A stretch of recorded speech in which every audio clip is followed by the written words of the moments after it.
Have you guys been listening to the new Kendrick album? Yes. It dropped last night at midnight, right? Or something. Midnight on the East Coast. What have you guys been thinking about it? It's pretty anticipated release there. I loved 5 years in the making. I absolutely loved it. Yeah. Yeah. Very good. It's good. I feel like it's one of those albums that we're gonna listen to more and more, and then like it more and more the more we listen to it. That's what I'm thinking. Because there's a lot to unpack with his albums. It's like it's heavy duty stuff. Usually I'll listen like a couple times just to listen to the music, and now I'm listening more to the words. Mm-hmm. But he's touching on really like interesting subject matters that I think the point, like a lot of it's about like trauma. He gave out a shout out to like trans people, which was like super fucking unexpected, but that was such a great song. And just like homophobia and transphobia in the black community. Really.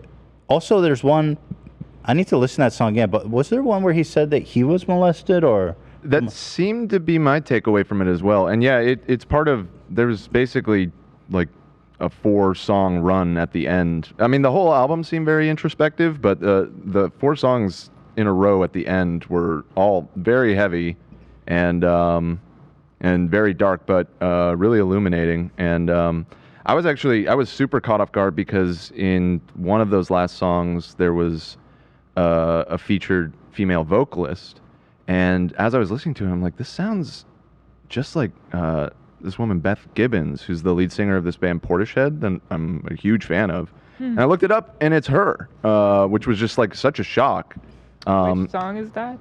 I think it's, let's see, I'd have to look at the track. But yeah, that run of songs at the end, Dan, was so powerful and just like unexpected, and the way he talks about like generational trauma and how like Mother I Sober is the name of the song. He talks about like how he has daddy issues, and he's just talking about like a lot of people, you know,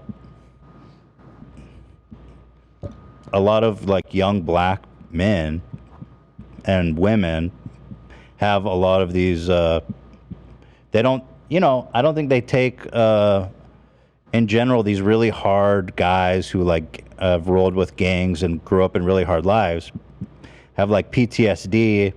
They've had all these terrible things happen to them, and they don't actually ever talk or take mental health seriously.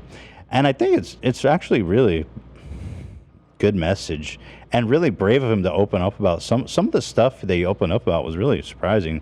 That one about just like how he was, I guess, I haven't read the lyrics. I only was listening to it, so I'll have to go back. Yeah. But about how I think he was saying that he was molested and a lot of other people he knows in his family were, and how it affected them. I mean, it was really powerful. The one song where it's like, fuck you, bitch. Fuck you. Yeah, that fuck one's you. really interesting. I kind of love that. Fuck you, bitch. No, it's fuck like, you. yeah, it's crazy. Pretty interesting. Yeah. But that's what I always love about him so much. It's so much like art. Definitely. He puts more effort than anyone. Like, dude takes so much time to make sure every track and the whole concept of the album is so, like, perfect. I mean, every, you know, word and every note is right in the right place, you know. He's controlling every aspect of this album. And his messages are very thought out and, like, just well constructed. What I really like about him is I like to compare Kendrick's vocal style, rapping, and music. It's very jazzy. Mm-hmm. And I always picture his vocals and lyrics like a trumpet. So it's really free-flowing, but also very on par. And it's just jazz. It's really cool. That's what I love about it. But, you know, I got to listen to it a lot more. Yeah. But I do think it's probably going to end up being one of his best albums, one of his most memorable albums. It's so hard to top To Pimp a Butterfly. And Damn was so good. I love Damn, but it wasn't that well. I mean, it was because he's Kendrick Lamar. There's like a high bar. There's a high bar. I thought Damn was amazing. I loved it. I listened to it so many times. I think this album is better than Damn, right on the face. I think better in that it's. I think it goes further in terms of concept and musically. I mean, Damn had some really bangers It's on like, it slaps. It's got so many hits. Damn. Damn has a lot of hits, but we'll see. You know, I think it takes time for these things to shake out. I have to listen to a lot more. Yeah. Definitely a masterpiece, though. What I like is that, I mean, don't know if I necessarily like, but I kind of expected it to be really dark because of like the whole last few years in everyone's life has been so dark. Interesting, yeah. And so that was my expectation for what it's going to be from Kendrick, and I feel like it is. And I personally kind of like it because it really does represent everybody's past few years, in my opinion. It's been dark, like, yeah. You know, pandemic and just everything going Yeah. on in the world.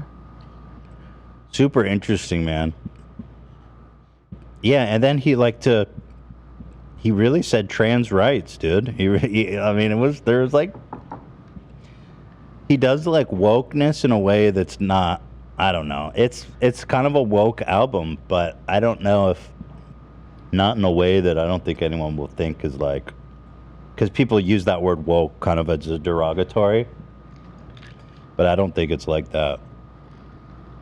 Definitely a masterpiece, though. I think because it's actually good, it doesn't count on just being woke to be good. You know what I mean? It's good on its own, and then the woke message is within it. Also, Kodak Black is on there, which I'm not necessarily a fan, or I don't listen to Kodak Black at all, but I don't know if, sorry. I don't listen to him at all, but he's really good on the album. He kind of tells the story throughout the album. Really interesting. Ian, what are your thoughts?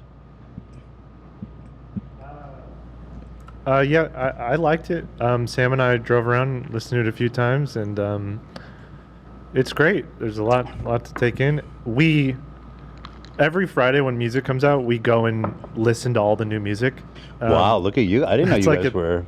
That's like a thing we do, but interesting. We finished the record, and then we went and listened to some of the other stuff that came out, and like, no, not to hate on him, but it was like, we were like, we can't listen to this. Like, it's he's on such another level with this music. Definitely. There's so much layers, just how it sounds. It's so thought out and detailed, and you hear new things with each listen. So 100%. Can't compare. You know, he's one of a kind. Yeah, you guys should listen to it, man. It's really good. Kendrick's he's the best. Nobody's making music like him, and it's just a whole experience, man. It's great. Are you guys talking about the new Wally P.O.K. video? Yeah, it's powerful. I'm telling you, there's just so much to take in. I'd say the most powerful. It's just so cool to have somebody like Wally create content in our lifetime, you know? Honored. Yeah, honored. Honored to be alive at this time. Am I?